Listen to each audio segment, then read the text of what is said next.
আপনারা অনেকে প্রশ্ন ছিল যেহেতু প্রতিযোগিতার সময় আমরা তো প্রশ্ন দেই না, এটা আমাদের সিস্টেমে নাই। 30 জন কিভাবে হলো, কতজন ছিল এখানে, 80 প্লাস ছিল। আমি ইন্ডিয়ান গুলোকে তো অ্যাটেন্ড করতে দেই না। আমার দেখছেন আমার বাতানে ভারতীয় অনেক আছে, তাদের দেয়া হয়নি। যারা বিদেশে বাঙালি আছে তাদের দেয়া হয়নি। তো অবশ্যই এটা আপনারা অর্জন করেছেন, এটা হলো প্রথম কথা।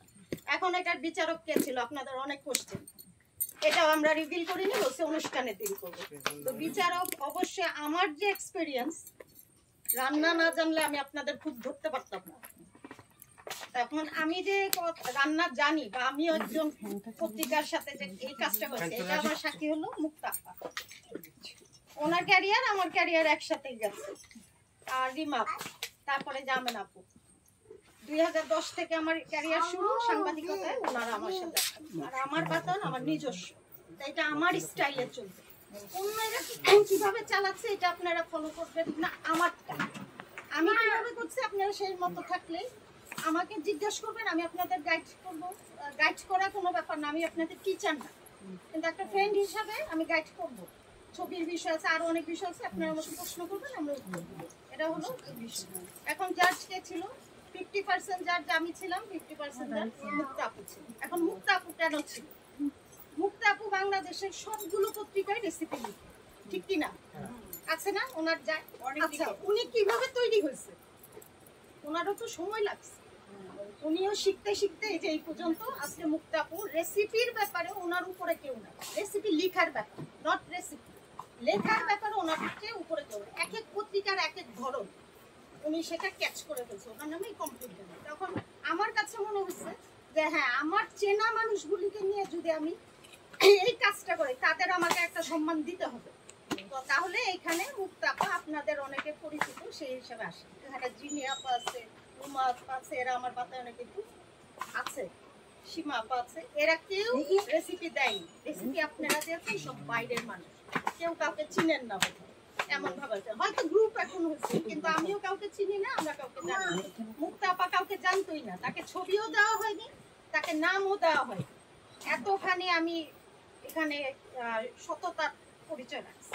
সে শুধু উপকরণ আর প্রণালী জানছে, সে জানে না এটা ছেলে নামে। দেখেন ফার্স্ট হচ্ছে ছেলে, সে চিটাগং। আমি কি চিনি? আমি জানি যে এটা ছেলে এবং তার ছবি আছে। আমি ওখানে 50% মার্ক আমার এসে। মুক্তা আপা শুধু রেসিপি বানান প্রেজেন্টেশনের উপর উনি মার্ক, আর আমি কিন্তু ছবি এবং আপনাদের কিভাবে পরিবেশন করছেন ওনার উপরে আমি ওটা মার্ক জাজ করেছি, যার জন্য অনেকে কাটা পড়ে গেছে। এখানে কততম এইভাবে আসছে, এইভাবে 30তম আসছে। Is that clear? আপনাদের মানে অনেক যে প্রশ্ন, এটা গেল। আর এই যে ওনারা দুইজন আমার সামনে বসে আছে, রিমা জুনিয়া, এরা আমার বাতায়নে আমি এদের রেসিপি নিতে চাই না। ওদের বলছি যে তোমরা অন্য জায়গায় রন্ধন শিল্পে থাকো, ওদের ভিতরে একটা গুণ আছে, ওরা লিখতে পারে, লেখা একটা ছন্দ আছে ওদের এবং একটা প্রাণ আছে, সেটা আমি বের করছি। ওদের বলছি তোমরা লেখা লিখো, এবং ওরা আমাকে যথেষ্ট সাপোর্ট করে। আমি যে ক্লুটা দেই ওরা সুন্দর 500 ওয়ার্ড যেভাবে বলে দিই, সুন্দর মনের মাধুরী মিশিয়ে লিখে পাঠায়। এটার জন্য আমার খুব ভালো লাগছে, আমি কৃতজ্ঞ। ওদের আমি একটু শুভেচ্ছা উপহার আমার বাতায়ন থেকে দিব। আমার বাতায়ন 2 বছর ধরে চলছে, আমার ইচ্ছা মতোই চলছে। আর সীমা আপা, ওরা একটা সীমা আপা উঠে আসেন। সীমা আপা হলো আমার অ্যাডমিনিস্ট্রেশনের কাজটা করে, এটা আপনাদের জানা নাই, যেহেতু বাতায়নের বড় করে প্রোগ্রাম করি না। আপনারা ভাববেন না বাতায়ন প্রোগ্রাম করে না, আমি কিন্তু অনেক মিট আপ করি, সেটা আমার নিজের খরচে করি, আমাদের অ্যাডমিনিস্ট্রেশন নিজের খরচে করে। একটা বড় অনুষ্ঠান করতে গেলে একটু বড় অ্যারেঞ্জমেন্ট হবেই। বড় অ্যারেঞ্জমেন্ট আপনার বিয়েতেও অনেকের অসন্তুষ্ট থাকে, আপনাদের অনেক রকম এরকম হইতেই পারে। এবং নেক্সট নানান জায়গায় যান, আপনারা কোনো আন্ডারে যায় না, সে একটা প্রতিষ্ঠান হয়। তা আমার নিজের প্রতিষ্ঠান আছে, আমি নিজে স্পন্সর, আমি নিজে আমার ক্যারিয়ার দিয়ে, আমার অভিজ্ঞতা দিয়ে আমার কথা। এখন একজন একজন করে আমরা একটু পুরস্কার দেওয়া শুরু করি, যেহেতু দেরি হয়ে যাচ্ছে। শিউলিয়া কাকে চলে এই আইছি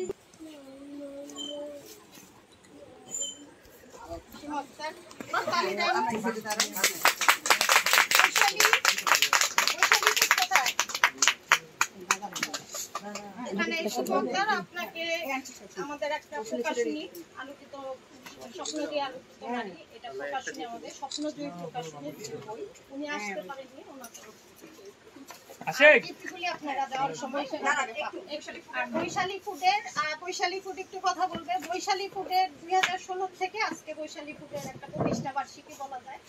উনি এই উপলক্ষে একটু দিচ্ছে, উনি একজন উদ্যোক্তা, ওনার জন্য। শিউলি আপার কথা একটু বলি। শিউলি আপা পারিবারিক সমস্যার মধ্যে পড়ে উনি নিজের মানে প্রতিভাটা পিছিয়ে দিচ্ছে, ছেলে মেয়ে ফ্যামিলি এটার পিছনে দেয়। ওনাকে আমরা চেষ্টা করছি খুঁজে খুঁজে সামনে আনতে। এখন দেখা যাক উনি বাকি কি করছে।